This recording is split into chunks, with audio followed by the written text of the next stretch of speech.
Okay, thank you.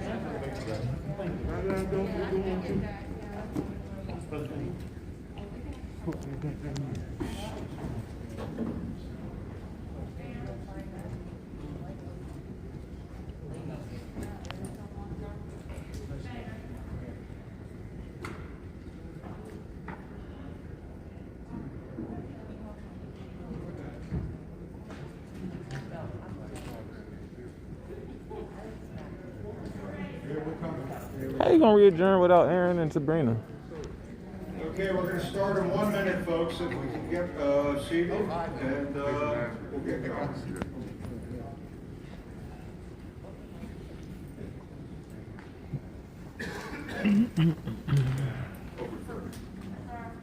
Yeah.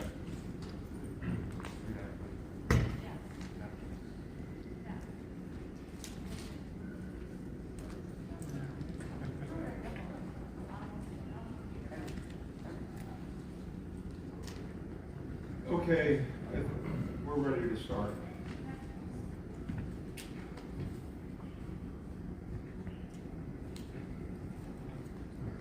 Mayor, are you going to reconvene the meeting for open dialogue? Or you may start calling people. Yes. Okay. The first speaker is B.A. Andrews. I haven't seen him tonight. Mr. Andrews. The next speaker is Wendy Hazlett.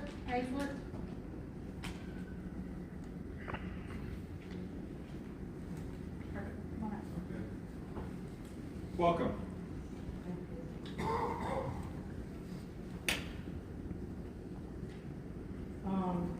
Good evening. I'm very blessed to be able to speak to y'all again. I have a lot of great memories of growing up in Virginia Beach with my grandmother. So when I found out, I want to say a week and a half ago, that y'all were having a hard time deciding with the Confederate statue that was taken down here, like maybe not to give it to, daughters of the Confederate. So I'm just here, I had to write this speech to just try to reach y'all one more time, because what I've offered to you before is a long-term thing, not a short-term, to where Virginia Beach can be done with the statue. You will not have to be obligated to pay money for the upkeep of it. So that's what brings me here tonight. Like I said, my name is Wendy Hazlett, and I was born and raised in Virginia. I'm a descendant of the Confederate soldiers. I'm here to protect my children's American rights, their birthrights, and their freedom of speech. I am aware that a proposal was submitted for Shenandoah Valley battlefields to take our Confederate soldier statue that Virginia Beach took down, and that Kevin Walker, the CEO of Shenandoah Valley Battlefield, did respond. I'm here to make sure that this war memorial gets delivered to the battlefields. Shenandoah Valley Battlefields follows a monument policy. That's why it's the best place for all of our Confederate statues to go, so they can be protected and preserved for our children, our next generations. All you have to do is sign over ownership to Shenandoah Valley Battlefield Foundation and deliver the statue to them. A plaque will also be provided stating exactly what our Confederate soldier statue represents, because it is documented. Our Confederate soldier statue represents not just to me, to many. It represents love and honor and respect. It's about our history and our family. Their bravery and their sacrifice shall never be forgotten. A mother's son never came home. Over 200,000 Confederate dead. Thousands of them had to be buried where they fell on the battlefields, some in mass graves. To so many mothers, a Confederate soldier statue was the only marker for her son. It's relevant that our Confederate soldier statue that Virginia Beach took down be delivered to Shenandoah Valley battlefields immediately. After the statue is delivered to Shenandoah Valley battlefields, like I said, Virginia Beach will not have to worry about it anymore. Please follow the example of Albemarle County. This happened September 2020. As soon as they took the Thank you, statute ma'am. down, it was delivered to Shannon for $11.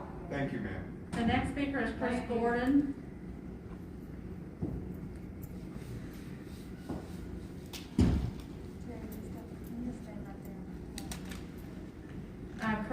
Chris Shelby Gordon, and then Vincent Smith. Chris Gordon. Come on up, Mr. Smith, go ahead up.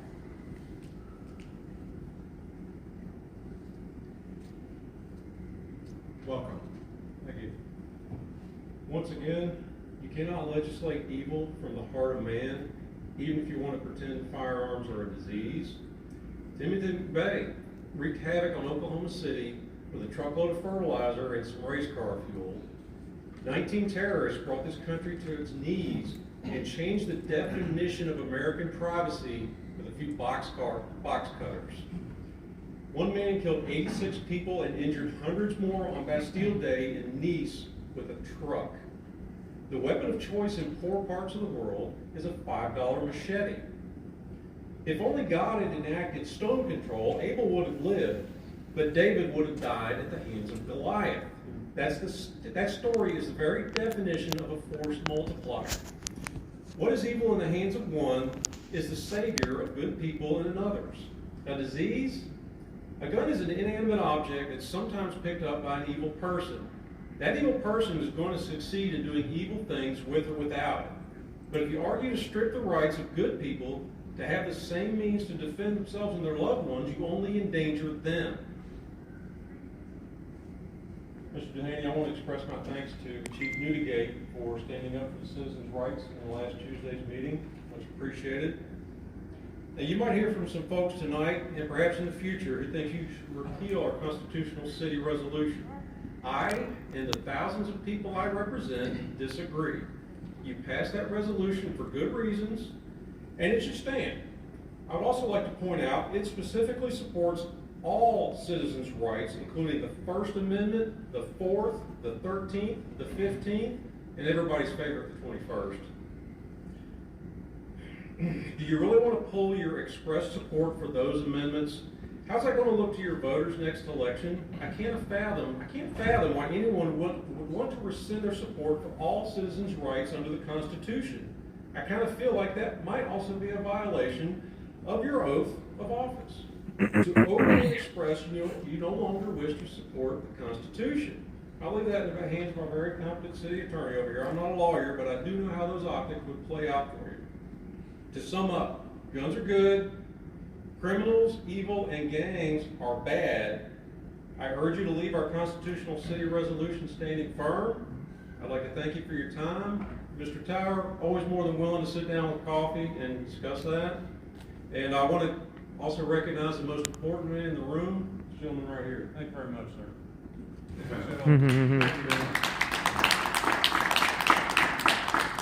The next speaker is Julie Aubrey, and after Ms. Aubrey will be Mark Gonzalez.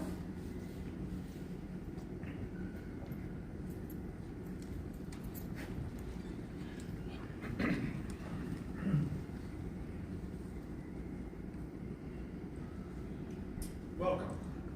Thank you. My name is Julie, and I am a resident and a business owner in the city of Virginia Beach. And we own a couple of businesses. Well, we own one, and we're trying to start another. But first, as a resident and as a mother, we experienced gun violence last year on 4th of July when a bullet came through the window of our house at 16th and Cypress and landed in our children's bed. We have since moved to the north end. Things are a little quieter down there, but we own Mermaid Catering, which we've been voted top of our industry 4 years in a row, and started the COVID Community Meal Train, which has done a lot of outreach during the COVID crisis to feed people in our community. We wanted to do something else to bring some family fun entertainment to the Virginia Beach Oceanfront. We are looking to open the Splash House at 17th and Pacific in the newly renovated building that's behind the surf shop. This is going to be an art-centric activity that will bring over $1 million in revenue to our Virginia Beach Oceanfront every year for a family-friendly activity. We had lease in hand, ready to sign, when the gun violence erupted recently. And it caused us to pause because we don't know that we want to invest our money in this area. We don't know that we want to bring another business to the oceanfront and be at threat of having our staff, our customers, and our revenue put in jeopardy.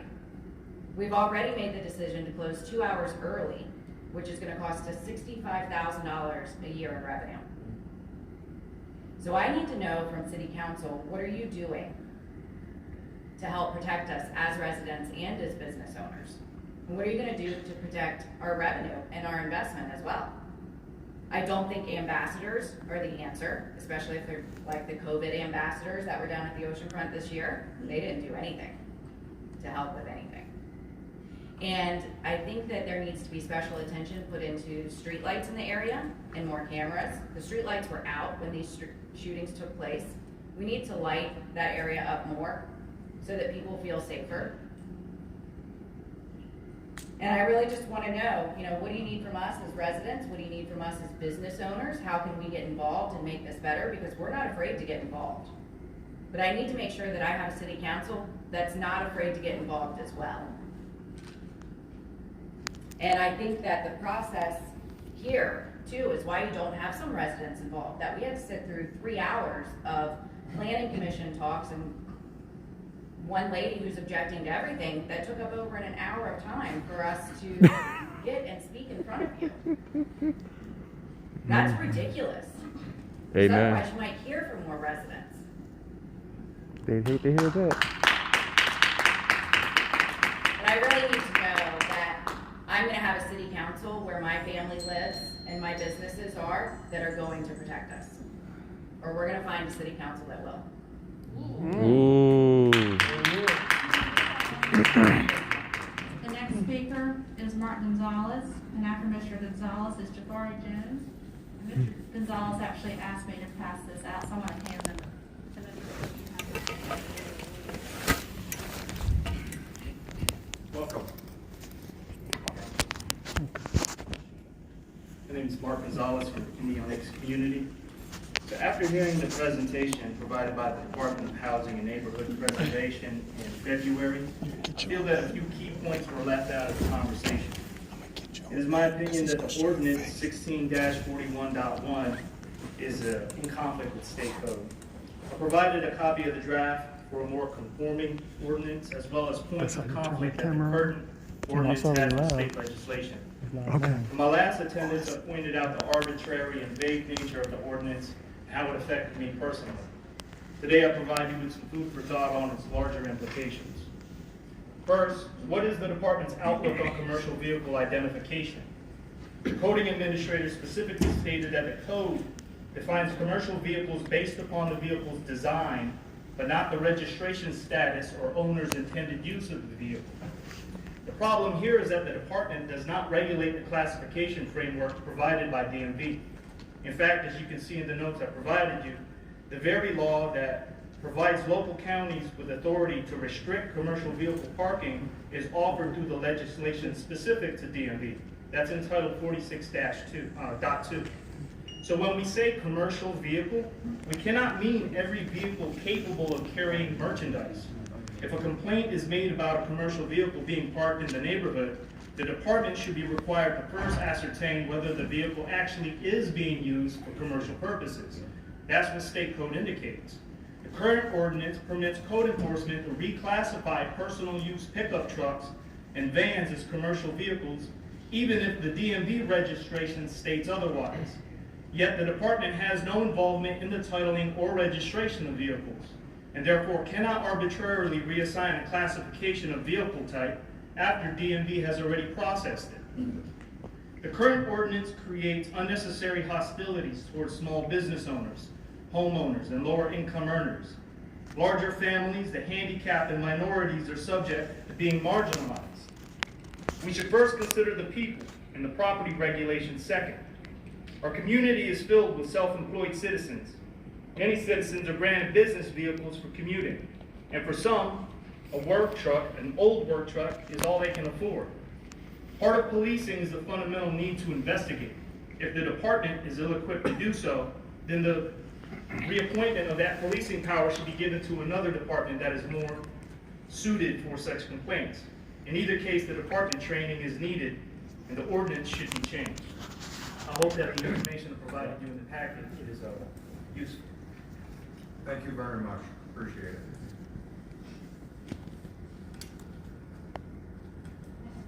All right, the next speaker is Jabari Jones, and after Mr. Jones is Barbara Messner.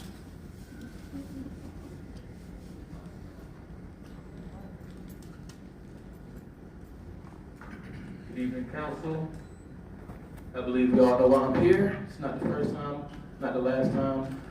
This is more in reference to Virginia Beach City Council shooting.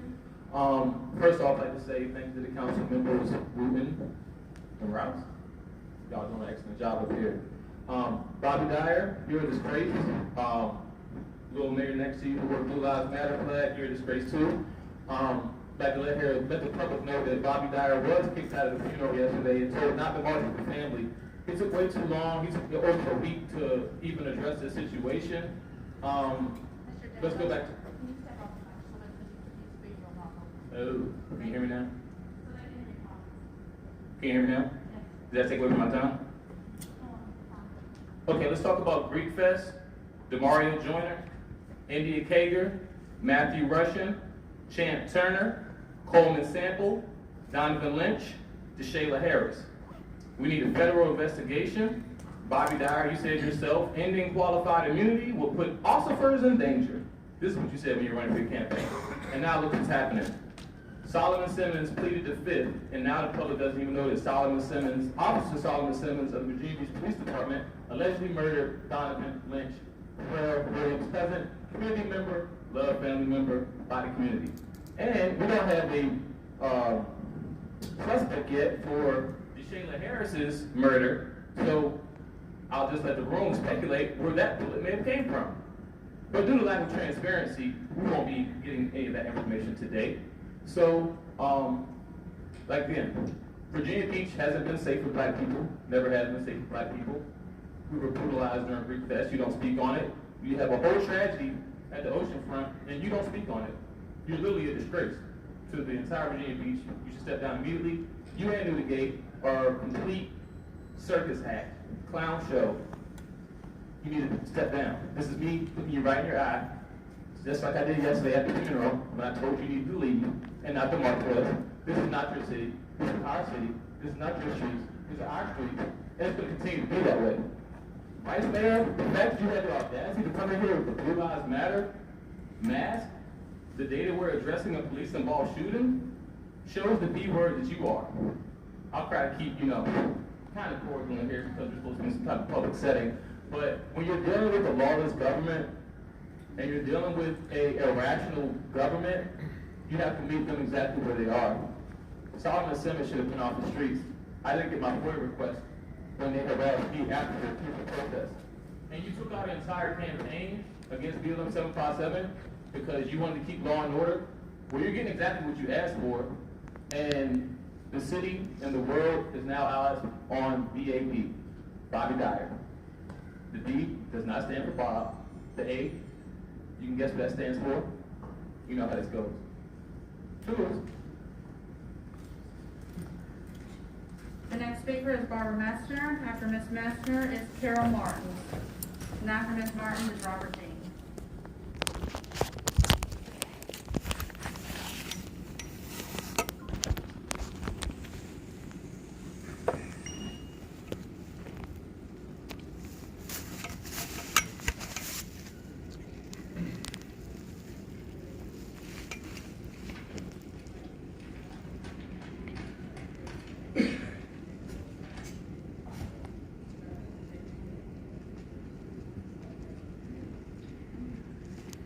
It's outrageous that we have to listen to this this type of hate and anger and violence in our city, have people attack me for my free speech. Our First Amendment, Second Amendment, 14th Amendment is all being violated. Where were these people, one person just wants to open a business. I don't care who you are. The beach has had $27 million. They could have been used for our police. if you can't just protect the oceanfront. Need to move back to the ballroom so everyone can see what's going on. You can have COVID on a Saturday or something. You don't have to have it. And I appreciate what Ms. Hazlett and Vincent Smith said. You spent $250,000 on a statue to be moved. $250,000. You do it all the time. We still don't have justice. There wasn't any quick,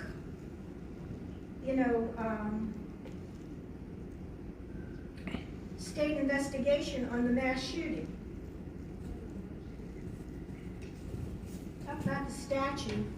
This is the statue that represents the nepotism and the waste for the developers. I appreciate Mr. Moss's comments, but Ms. Henley voted for an extra, I think, $5.6 million for a third hotel for the developer. So y'all have been wasting our money. We need to honor and respect all victims that die in our city.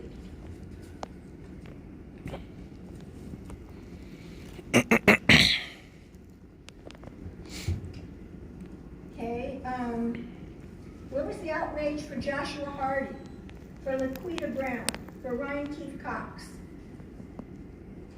Okay, Christopher Rapp, I still don't know where you have the camera because the person isn't there. Catherine Nixon, she wanted to take her gun. She had a right to have a gun. She couldn't take it to work to protect herself and other people. Alexandra Gusev, Michelle Missy Langer, Mary Louise Gale, Robert Bobby Williams, Tara Welch Gallagher, Richard Nettleton, Joshua Hardy, Thank you, Peter Miss. Brown, Thank you. Brian Keith Cox. The next speaker is Carol Martins, and after Ms. Martins is Robert Dean. And after Mr. Dean is Vic Nichols.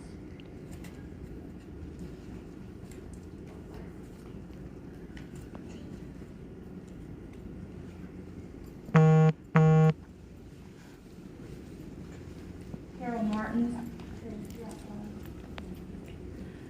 Robert Dean, and after Mr. Dean is Vic Nichols, and then Latasha Holloway.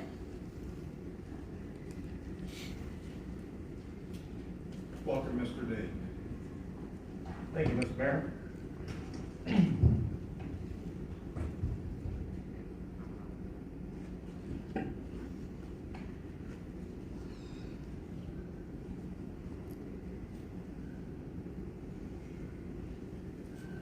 Good evening. My name is Robert Dean, and I'm here speaking this evening as chairman of the Tidewater Libertarian Party. We are the party of freedom, the party of principle. Tonight I will address principles and ethics, the former being high standards of conduct, the latter doing what is right when no one is looking. Ethics is a plural noun that, from his past lifestyle, isn't in Mr. Thompson's vocabulary.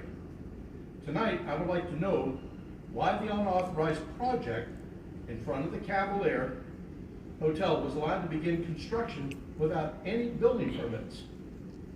What type of behavior by a home or business owner would be given a pass if they weren't well connected? This parcel of land was the protected green space for which we taxpayers gave Bruce Thompson, Cavalier Associates, a $2,370,000 welfare check. That green space isn't sacred, but betraying an agreement between two parties, primarily we the taxpayers and the developer, is sacred. Mr. Jones, I recall a few decades ago, you were the council's liaisons to Mr. Thompson's 31st Street Hotel project, and during the negotiations, changes to the construction proposals and conditions were happening almost weekly, so wisely you stepped away as liaison. Spots on some developers never change. Knowledgeable taxpayers, such as myself, demand that enforcement be brought forward in this matter, and that as elected officials, you have a duty on behalf of the citizens of Virginia Beach to make the taxpayers whole. Kudos to Mrs. Pope for being an alert citizen. And Mr. Tower, guns do save lives.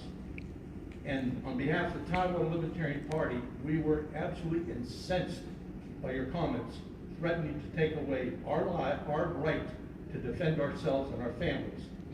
I wish you would really consider your outlook, and we would invite you to come to the Libertarian Party and share your thoughts. Thank you. The next speaker is Dick Nichols.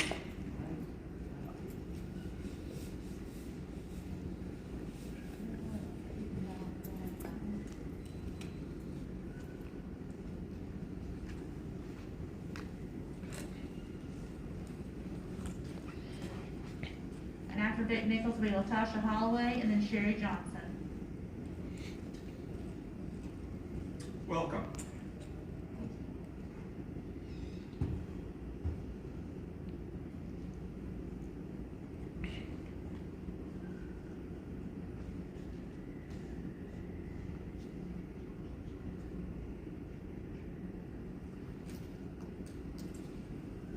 A recent public presentation by the Virginia Beach Police Chief to the TLP indicated less than 1% of legitimate gun owners are a part of gun crime. Guns rights equals women's rights. In Great Britain, it's almost impossible to get a gun, and a woman is 3 more times likely to be raped than in America, by David Koppel's study, who is a constitutional law professor at Denver University. In the U.S., about 13% of home burglaries take place when the occupant's at home. In the UK, almost 60% are. American burglars avoid occupied homes because of the risk of getting shot. Mm-hmm. English burglars prefer occupied homes because there's wallets and purses with cash. Wauwatosa, Wisconsin Mayor McBride had 7 adults and 1 teen shooting in their gun-free mall zone. He stated guns have no place in shopping malls or other places in which crowds of people gather. Mayfair has a strict no-gun policy. If the shooter had complied with that policy, no one would have been hurt yesterday. Amazing. Gun control laws stopped nothing. Gun rights equals minority rights equals civil rights. One of MLK's advertisers remembered his home as an arsenal. Like King, many nonviolent civil rights activists embraced their constitutional right to self-protection. In this nonviolent stuff will get you killed, Charles Cobb Jr. describes the vital role that armed self-defense plays in the survival and liberation of black communities. 1 month after the Confederate surrender in 1865, Frederick Douglass urged federal action to stop infringement on the right of arms. Until this was accomplished, Douglass said, the work of the abolitionists are not finished. Kansas Senator Samuel Pomeroy in the 1860s installed the 3 indispensable safeguards of liberty, the last of which was the right to bear arms. He said, so if a cabin door on a freed man is broken open and the intruder enters, then should a well-loaded musket be in the hand of the occupant to send the polluted wretch to another world. Justice Clarence Thomas' opinion in the 2010 McDonald v. Chicago explicated the history of gun control as race control. People of color often have to depend on themselves for protection. Sometimes the reason isn't over government hostility, but the incapability of government to secure public safety. As a Virginia and Utah concealed carry holder, I offer Councilmember Tower, come talk with me and tell me how precious that right is to me as a woman and as someone who is handicapped and fights for the rights of people that I love who happen to include those of color. Thank you. Woo! After Ms. Holloway is Sherry Johnson and then Daniel Bennett. Keep dropping that damn phone. Welcome.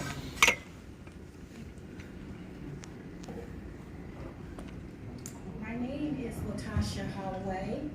I am the Executive Director of the VB Coalition. You can find us at www.vbcoalition.org. I'm here tonight to speak truth to power as we advocate for justice. In the interest of justice, the VB Coalition is requesting a federal investigation in the assassination of Mr. Donovan. Lynch. Mm-hmm. The citizens of Virginia Beach will no longer tolerate the discriminatory tactics and racism from the city council. Mm-hmm. Thank you. Have a blessed night. Woo! The next speaker is Sherry Johnson. After Ms. Johnson's Damian Stennett, and then Clayton Marquez.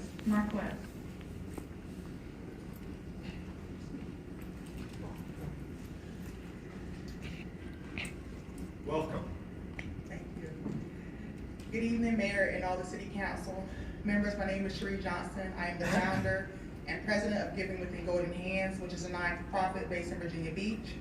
I am here because I have a concern. My concern is, how do you all plan to handle the youth in disadvantaged areas?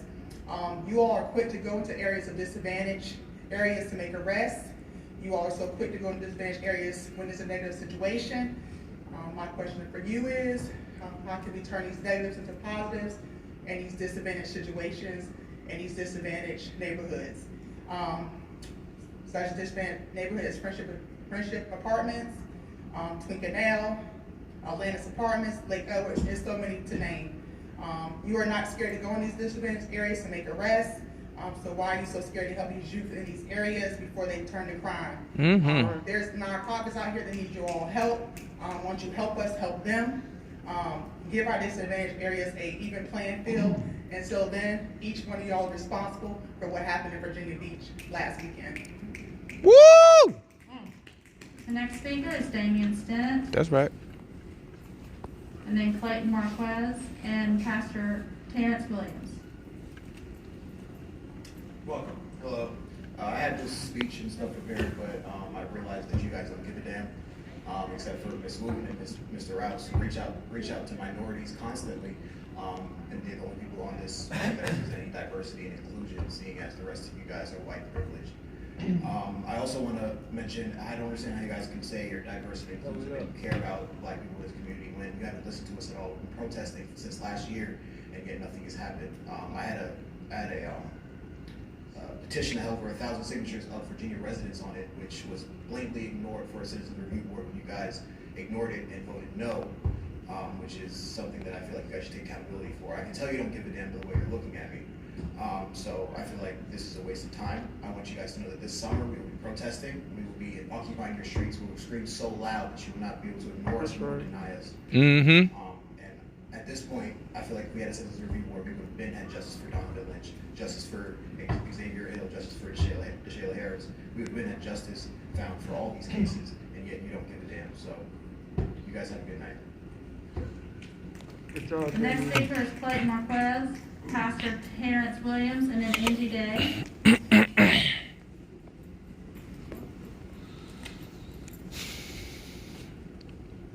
Brother Clay. Good evening. First of all, I'd like to thank y'all for having me. My name is Clayton Marquez. I'm with Stop the Violence, Guns Down. Hit is made for Donovon Lynch. We're here today because our brother was murdered by a police officer the other week, and it's serious out here. And we hurt and we're in pain. And we just want you to put yourself in our shoes and just for a minute, just to see how we feel. You know, we've been protesting, as the brother just said, time after time. We come down here, we scream to our voices hoarse. Our voices hoarse now, and nobody hears us. He spoke about the Citizen Review Board on March the 12th. Y'all had the opportunity, but you still voted. It is a review board, but it's a baseless, empty mob. It don't has no teeth in it. You know, it's just, it does nothing. It's just there. You know, it needs subpoena power. It needs more power. And for you, Mr. Moss, I know you asked us, as this councilman was questions a few minutes ago, but I want to know from you, are you one of the ones in that 6 that voted against it? Yeah. That voted against the Citizen Review Board? Yeah. You did. See, that's the problem right there. See, we need this Citizen Review Board, you know, because we don't trust, the community need to be involved. The community and the police department, there's a distrust. I'm from Norfolk, but I live out in Virginia Beach, and I work hand in hand with the Norfolk Police Department as well. There are a lot of good officers that are out there, and all of them are not bad. But when there's a bad shooting, we need accountability. We need culpability. We just need to come together, and we need to fight this injustice. You know, we're not gonna get nothing done by arguing back and forth, but something has to take place. You know, the community don't trust the police. So it take individuals like us that's in the Stop the Violence Guns movement, that is that we're the go-between to talk to each other, to, you know, to try to work things out. So I just want to say that we don't trust the Virginia State Police to investigate this murder. You know, the same thing with the Virginia Beach Police Department. At the same time, they did an article with the Virginia Pilot did. And what's the name of the program? Clearview, with the facial recognition. They asked them 3 times were they using this program, and they said no. The same thing with the Virginia Beach Police Department, the Norfolk Police Department, that violates our privacy rights. You know, we're dealing with agencies like this, so if the Virginia State Police is hiding something like that, that's lying about that, what else are they hiding? You know, it's hard for us in the community to believe that all of this, over $3 million was paid for this body camera, and it didn't work. You know, it's hard for me to believe that. You understand where I'm coming from? I mean, it's like, I'm not naive, but it don't seem real. You know, that it seemed like that an officer would test this before he would go out on the street, because it's good on his behalf, and it's good for whoever he may pull over and arrest. You know, so it work hand in hand. And if I was an officer, I would want mine to be working, or I wouldn't want to go out there in the field. You know, so I just want to just say, you know, that we got to do better as a community. Thank you very much, sir. Appreciate it. Pastor That's Terrence right. Williams, Angie Day, and then Carl Wright.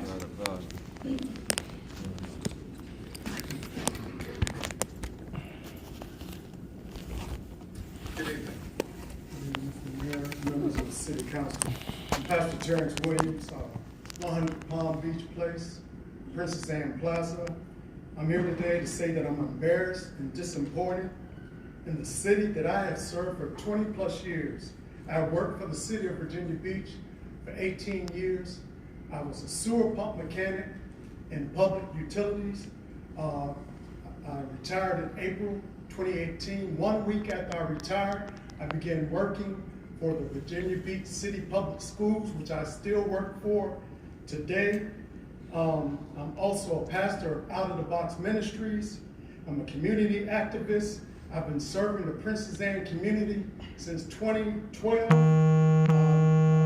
I've received recognition for my work in the community. I have received the Citizens Meritorious Public Service Award in December 2017. I've received the Citizens Award in August 2017. Both of these from the Virginia Beach Police Department, Chief Severa. Our ministry is also educational partners with Lynn Haven Elementary. I put many days and hours into serving this community, trying to bridge the gap between the Black community and the Virginia Beach Police Department. I'm disappointed in the way that the families of the May Massacre and the building at Building 2 have been treated. I'm disappointed in the handling of the India Kager killings. I'm disappointed in the handling of Jamar Mackey, the Black man that was wrongfully arrested at Lynn Haven Mall. I feel I'm disappointed in the treatment of peaceful protests given by Black Lives Matter 757. I'm disappointed in what has recently happened with Deshayla Harris and Donovon Lynch. All this has been on CNN News, which means that the whole world is watching Virginia Beach. Only 3 of you spoke out last week about and had a special meeting. We thank you, council members, Wooten, Russ, and Jones. During election time, we've seen all your faces on Facebook, all on TV, all on the radio. After you got elected, nothing. Sit down, be quiet, move to the side. You're not going to do your job as city council. You hired a city manager, a Black city manager, to pacify us. That's not enough. That's right. We want justice. That's right. We want it today. As a community, we are hurting. We've been hurting. People are losing trust in the police department. And today we say enough is enough. Today we say no more. Today there's no more turning the other cheek. No justice, no peace. No justice, no peace. I've worked too hard in the city trying to bridge the gap, bringing the different diversity and colors together. You've been at my church with Kenneth L. We sat down and we're trying to get this thing together.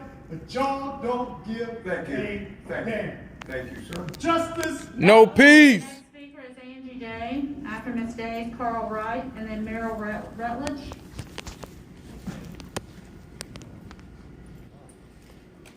Welcome. Good evening. I'm Angie Day. I'm the founder of the Underground 1865. Today, I'm not here to make a correlation between the issues with gun violence in our communities and Donovon Lynch's death. I'm not here to talk about how all of the Black and minority-owned businesses are being pushed off of the beach. I'm not here to talk about how it took Mayor Bobby here almost a week to reach out to the Lynch family after his officers murdered Donovan. I'm not even here to talk about the short-term rentals or the terrible parking at the oceanfront. I'm not here to talk about how Virginia is only for lovers when you look like the slaveholders that brought Black people over to this very land. Today, I'm here to talk about justice. I'm here to try and understand how this could happen again in the city of Virginia Beach. Let me take you all back to May, even June. You were at the powwow. The Virginia Beach Police Department tear gassed hundreds of people fighting for the same Black life that this city stole. Officers violated protesters by directly pulling people off of the sidewalks. They disregarded the mask mandates, and they were continuously aggressive towards protesters. But we kept fighting. It breaks my heart to know that a Black man died on the very same streets that I screamed Black Lives Matter on. Then we should also consider how the fight against police brutality specifically targets the need for police accountability. Virginia Beach taxpayers pay for the body cameras of these officers, only for them not to be activated per the Virginia Beach General Order on body cameras made effective in January of this year. The city owes residents money at this point. If I'm correct, the city of Virginia Beach adopted a budget of a little over $104 million for the Virginia Beach Police Department. This is a lot of money, and in this world, money often equates to power. And the Virginia Beach Police Department has too much power. It's time to take the power and hand it over back to the people. Defund and reallocate to Black and brown communities. Additional resources would assist in reducing crime. Additionally, when moving the money, be sure to invest in a citizens review board. Another way of turning the power back to the people.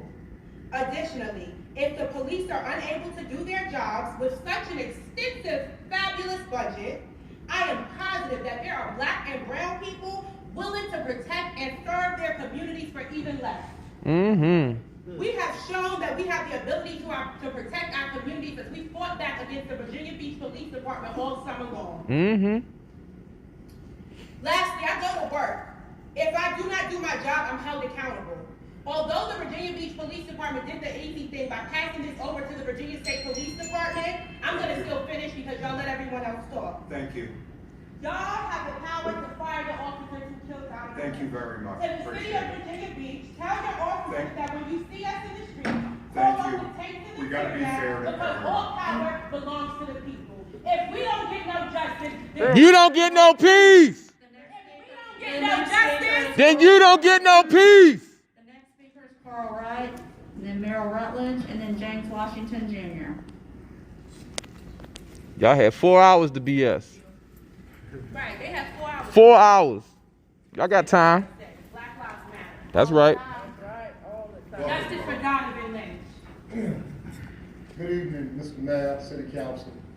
I had something I wanted you guys, because I think Barbara always says about vision, but I wanted you to hear something that's going on in Washington as we stand here today.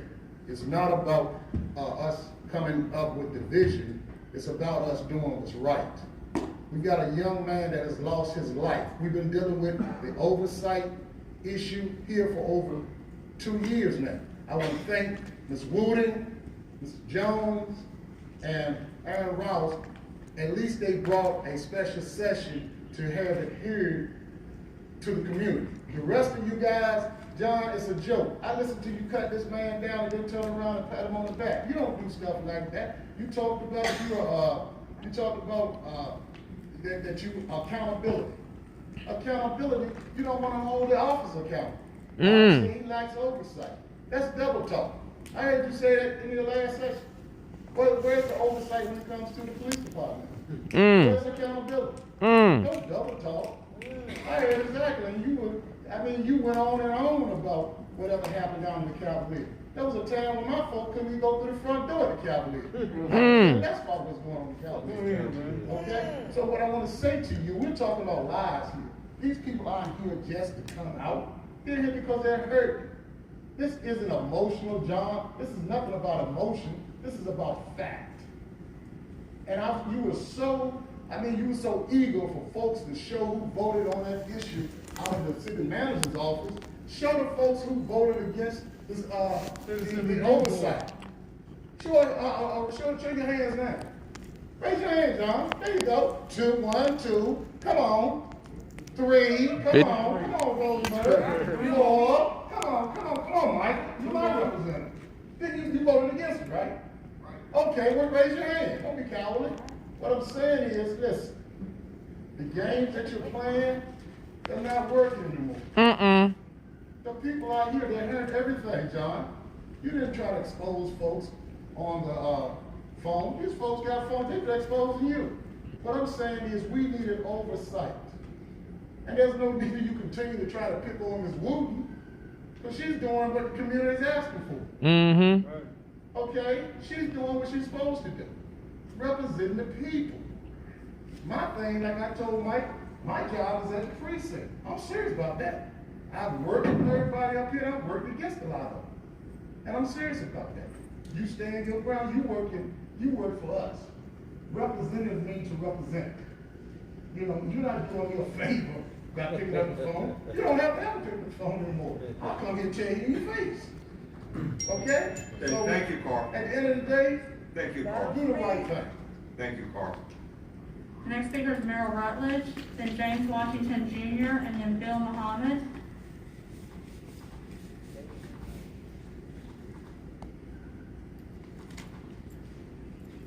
Merrill Rutledge.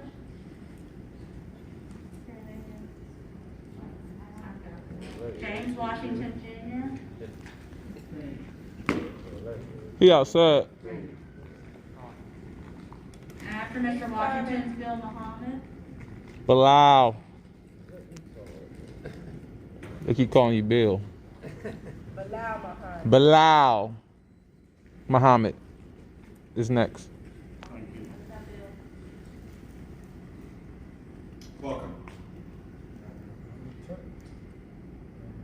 Yeah, go ahead and pull it down. We're good. They clean off the microphones in between. We're good. I came here to speak for the family of Donovon Lynch. I went to stop the body's team out of Norfolk, Virginia.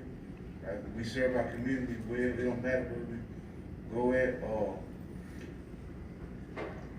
We just want transparency for what happened a couple of weeks ago on that Friday night. There was multiple scenes that the world news was saying also. We just want transparency and the truth to get to the bottom of what really happened to Donovon Lynch, not only him but the Harris girl as well. We just want transparency and the truth. That's all we ask. You know, we come in peace and in love to get to the truth. Thank you. Thank you. God, James.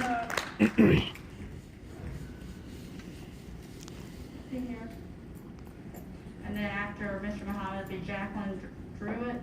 Yeah.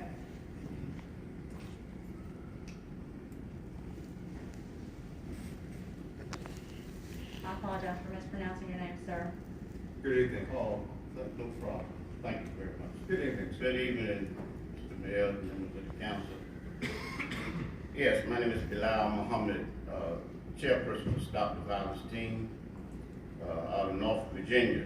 And like Mr. Washington said, we work everywhere.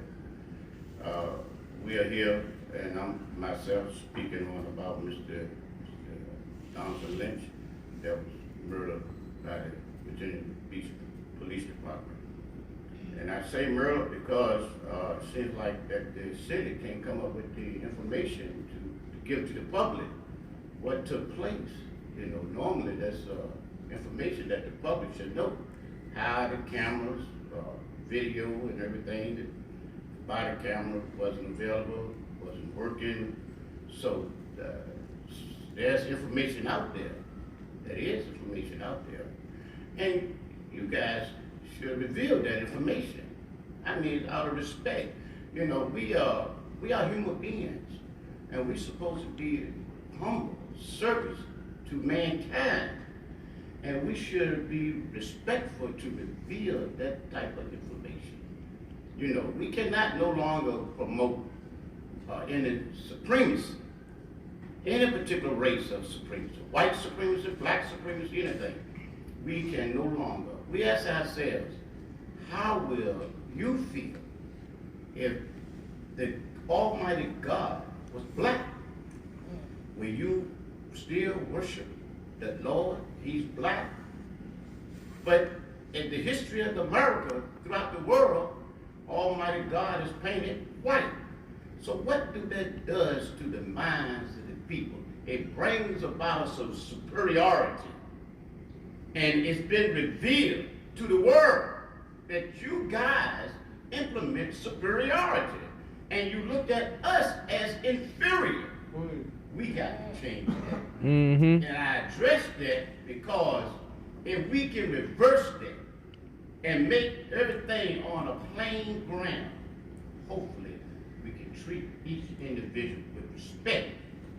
Not because of our ethnicity, but because of our human nature, our heart.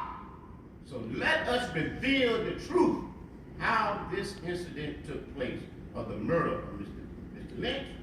Let us reveal to the public that our officer was wrong. Let us have the integrity to respect human nature.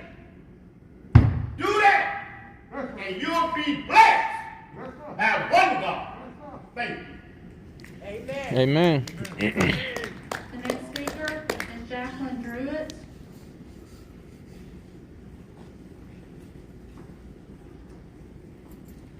And then the next speaker is, I'm sorry, I'm gonna mess this up, Kiana Manor. Hello, my name is Jacqueline Druitt.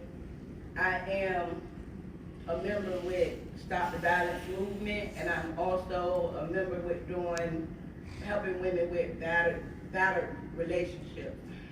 But I am here to directly talk to y'all for the first time. I need to know what is going on. We need y'all to do y'all jobs. Y'all is sitting around the round table. We're out here suffering. Our people are out here suffering. I'm gonna break it down to y'all the best way I know how. My people are hurting. Y'all go home, y'all get snug in y'all beds and y'all comfortable home. We're out here dealing with the police officers shooting our young men because of a race that really don't make no sense, because we all are children of God. We all bleed the same blood. We all bleed red. I'm not understanding it. We need y'all to do y'all job.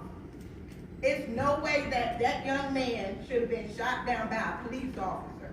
It's no way that young woman should have caught a stray bullet. It's no way in the world. All of this should have happened. We out here suffering.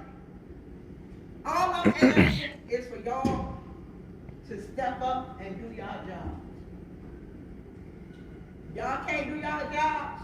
We're doing our jobs. We out here talking to our black men, our black women, trying to get them together. But how can they do what they need to do if they have to look behind their shoulders because officers don't know how to conduct their job? We put our lives in their hands. They took an oath to protect us. I have a son. I have grandchildren. I have brothers and sisters behind me. This stop. Enough is really enough. Mm-hmm. And I'm hoping that each and every one of y'all around this round table really go home tonight and really talk to God about y'all hearts and what's going on, because it's not going on in y'all community. It's going on in ours. Enough is enough. That's right. The next speaker is Tiana Manor, and then Virginia Wasserberg, and then Teresa Langle.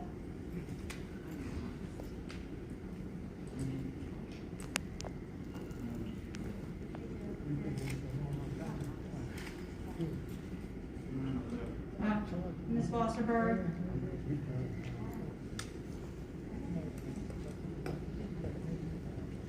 And then Teresa Langle.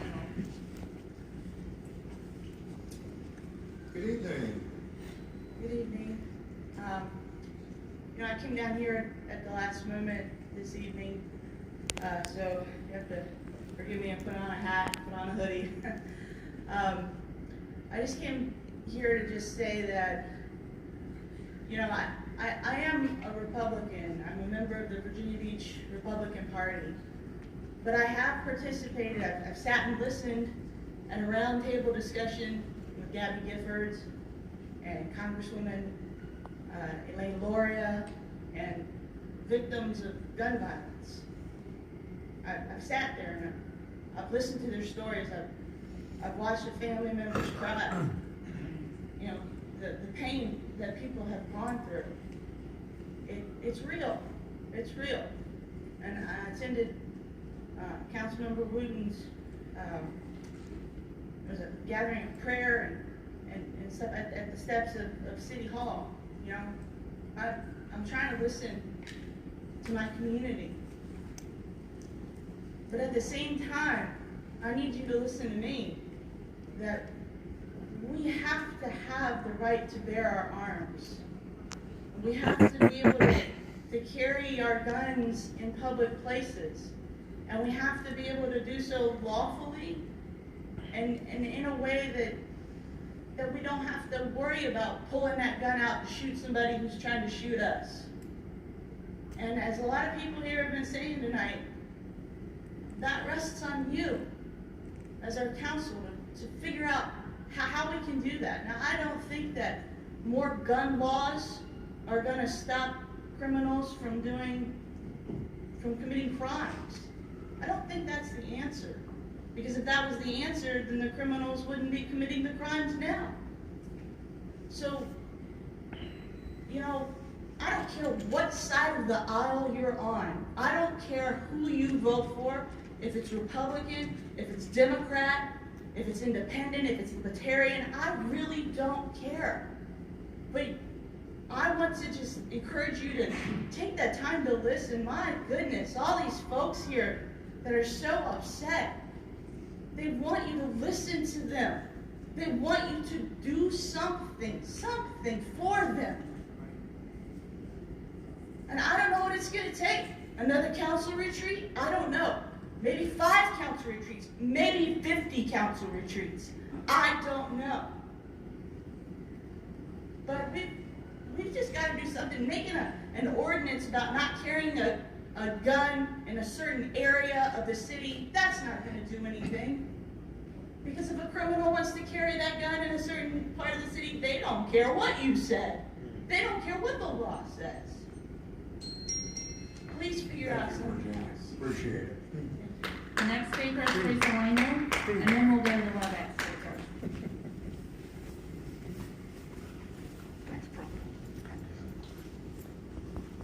Good evening. Good evening. Good evening. Who I am, I'm Teresa Langle. I came here just to speak about the Second Amendment. I'm really surprised at a lot of what I'm hearing. It tells me why we have our Second Amendment. It's not Common Core. All of us did not grow up in Common Core environment, so it's very easy. Guns are not a disease. It's an inanimate object. They're tools. Tools that the founders knew all Americans needed to have the right and access to protect ourselves from government tyranny. Guns do not cause violence. Using guns to harm people is already against the law. Using the law to prohibit law-abiding citizens from their constitutional right to bear arms is infringing upon the rights of Americans who have sworn to protect. The Second Amendment doesn't have anything, has nothing to do with stopping crime on the street. It has everything to do with protecting ourselves from the tyranny of government. Your job is, above all, to protect our Second Amendment rights and to protect us. I do think transparency is good. I can't believe, I'm hearing they're trying to FOIA. I'm hearing council members ask what did they vote for, like it was a bad question. Things are backwards. You kind of work for us. And I think I've said that over the years. You have to listen to the people. And I just sense a lot of very unhappy citizens from every walk of life, from the taxpayer to people that are getting shot by officers, not getting answers. This is why we have the Second Amendment, to protect ourselves from government. So that should never be infringed upon. Thank you. We have one additional in-person speaker, Jay Boone, and then we'll go to WebEx. The first speaker in WebEx will be Mary Crozier.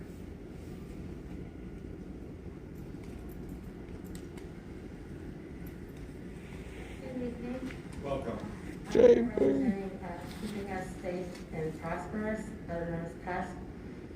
The tragic homicides of Donovon Lynch and Deshayla Harris are saddening by themselves, but only made more troubling by the fact that we have no answers about what happened. If this council is serious about rebuilding the relationship with the community, it is time to put action behind words. The change that we pleaded for last year is the same that we are demanding today. There needs to be accountability.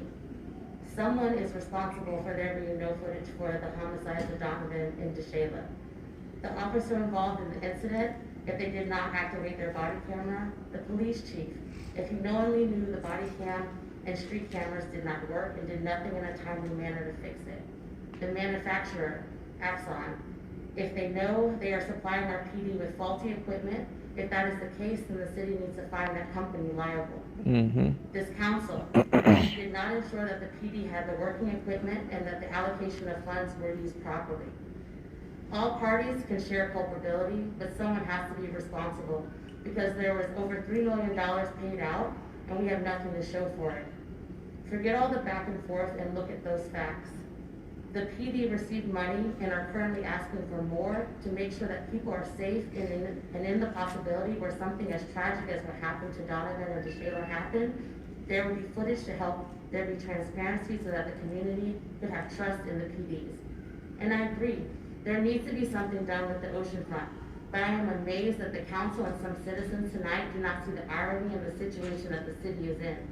There is nothing to do at the oceanfront except lay on the beach, go to a restaurant or bar, or get some ice cream. Although you probably shouldn't stay there too long, or it probably will scare Miss Wilson and her grandchildren. There's why something in the water was such a huge success. It brought an assortment of activities to the oceanfront that allowed all people to enjoy the space for once. And because the council ultimately did nothing to solve the problems that the community was having, now Donovan, Pharrell's cousin, was killed and there are still no answers. Let that marinate. If we are going to look at the problems, let's also look at the solutions, and the time to do that was last year, so this council has some catching up to do. The families of Donovan and Deshayla deserve answers, and the community deserves transparency. Anything less is unacceptable. Justice for Donovan Lynch, justice for Deshayla Harris, Black Lives Matter today, tomorrow, and always. Woo! That's right. We will begin the WebEx speakers now. Mary Crozier, if you would pause 2 to 3 seconds, and then after Ms. Crozier will be Anthony Tassone. Hello, I'm Dr. Mary Crozier, and thanks for this opportunity to address you again. Although I'm a 40-plus year veteran in the field of substance abuse, I continue to serve on the Virginia Beach Youth and Community Action Team, Community Coalition, and 2 statewide professional coalitions to prevent substance abuse. I realize I'm the first one tonight to talk about substance abuse. I'm concerned about the efforts by our governor and some state legislators to legalize marijuana, which essentially